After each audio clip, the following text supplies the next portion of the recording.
Hello, Dr. Lomack. This is my video submission for the child observation project. I want to start off just by mentioning where I actually completed my child observation. I completed my observation at Inspiration Park. It is a neighborhood park of mine. If you're familiar with Central Unified School District, it's actually right next to the district office. So it's fairly new. I went last weekend on a Sunday, so there was plenty of people there and children.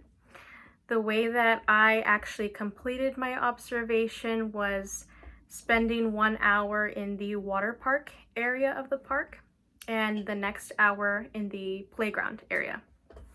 So the first hour that I spent at the water park, I noticed a lot of different things that I thought were going against some of the lectures that we were learning, but at the end it actually proved them right.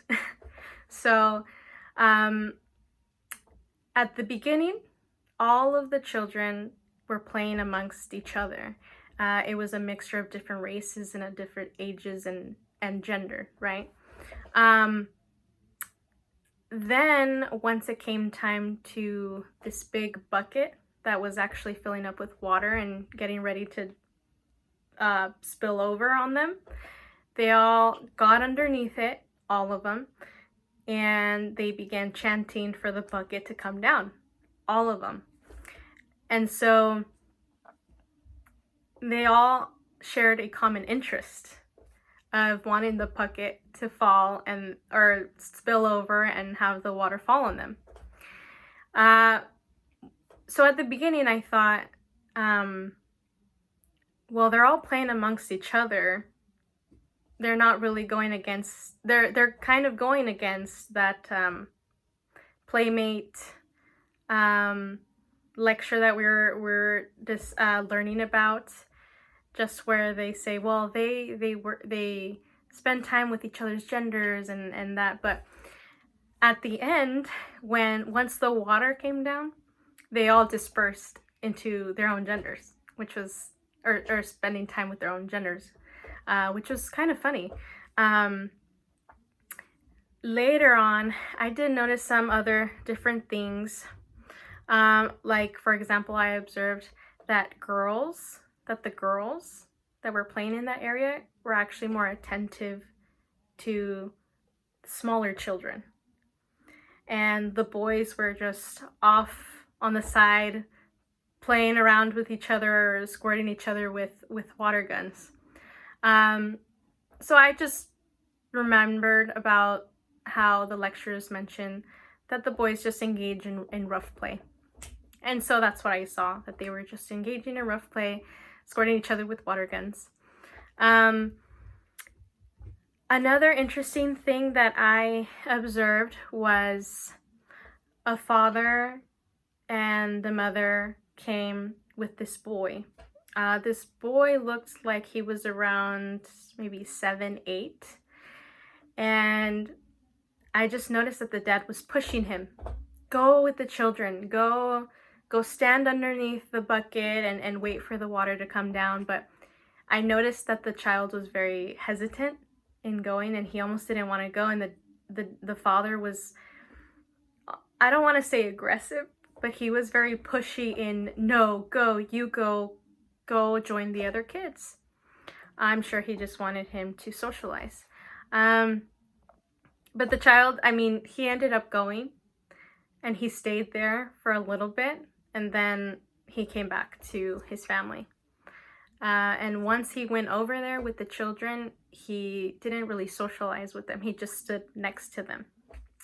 And so I just thought of what we learned about the neglected child. They're not really group oriented. They're not really, I guess, social. Maybe they have some self-esteem issues. They're a little nervous around other children. So that was just something that I saw, and it reminded me of that. So those were specific observations that I noticed at the water park. Now at the playground, it was a little different. I noticed a lot more of parents being engaged with playing with their children. So, for example, I saw this, he had to be maybe 1 year old. He was really young, like he was just starting to walk. Or he hit that age where he's walking now. He was walking out in front and the mom was following behind him, but she was pretty farther away. So she was allowing him that space to explore, kind of like what we learned with that. I think it's the 12-month transitional phase where they're mobile and they're able to explore more. So she was allowing him to do that. He even managed to climb up what seemed to be like a jungle gym where you walk across and go to like a slide. She let him actually go up there, and she was up there with him, but she still kept her distance, which I thought was really good, right, for the child to be able to explore. Something else that I noticed was that there was a boat attachment, something that I've never seen on a playground. And so these children were in this boat, one on one side and the other, and the boat kind of rocks around. And so there was boys and girls in there. But what I noticed was that the mom was actually in there with them, and she was engaged in imaginative play with them. And these children were a little bit older as well, maybe around 6, 7. And so she would mention, or she would say things like, "Who wants to be the captain of the boat?" And so I thought that was really interesting, right? And very encouraging for the other children, I would say. Just encouraging to have fun, right? And lastly, or some other things that I did notice, I'm actually reading off some notes because I didn't want to forget. There was actually a child that was playing around with a ball, and she was behind the parent.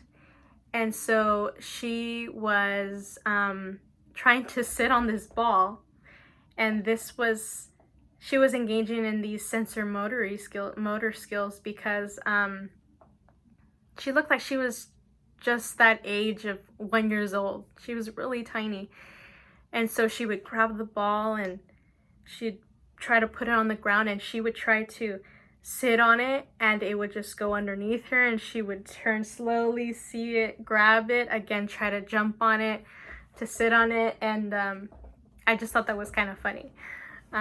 So she was learning with her sensory motor skills, right? Understanding what to do with the ball. There was also another instance where a child actually fell on their back off of a bench. And so the mom heard him cry, and so she was really attentive with the child. And so she grabbed him, she cradled him just to comfort him. There was another thing that I thought was interesting as well. This child is a little older, maybe 7, 8. I think around 7. He was teaching his mom how to get on the tire swing. And the mom actually was willing to get on it after he was instructing her how. And so I just thought of that industry versus inferiority, where the child is motivated to accomplish the task, and I felt like he felt that he mastered it, so he wanted to show his mom how to do it because he had mastered it. But overall, I would say it was a great experience. It was a little nerve-wracking just because I don't want to seem a little weird sitting there observing children, so I had to play around and make it seem like I wasn't. But I thought it was interesting just to put into the world what the things that we're actually learning. So I really enjoyed it.